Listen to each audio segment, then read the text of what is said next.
Flying cars, whether we'll ever actually take to the skies in self-guided pods is debatable, but this is not stopping automakers from pursuing the technology. During its keynote address at CES, on Tuesday, GM unveiled its first aero-mobility concept, a Cadillac vertical takeoff and landing drone. While it's only shown in renders right now, this single-seat air taxi is designed to showcase a world where personal air travel is a possibility, one where you can soar above traffic and congestion, hop from one rooftop to another to attend important business meetings.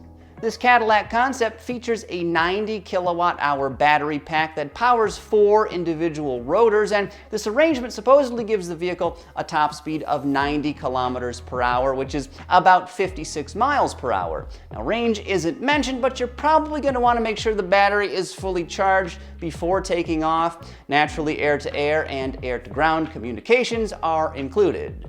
Cadillac's futuristic vertical takeoff and landing drone certainly looks cool with its large front window and interesting lighting signature, but those low-mounted front rotors, they kind of look a bit hazardous, don't you think? I mean, could you imagine tripping and falling into one of those while it was spinning? Wouldn't be pretty. This Cadillac-branded drone concept is designed to carry just one person, but supposedly a 2-seat model is also in the works. This flying machine, along with the other products GM teased at this year's CES, is designed to show how the automaker is reimagining transportation in the not-too-distant future. You know, I can't wait to review a Cadillac drone. I mean, can you imagine how cool it would be if they actually built this thing and it worked as advertised? It would be awesome.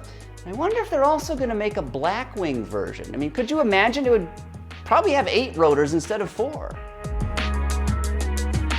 Hey, thanks again for watching. You know, if you like technology, check out our other videos about the big news coming out of CES this year, from the super cool Mercedes-Benz Hyperscreen to Cadillac's upcoming all-electric flagship sedan.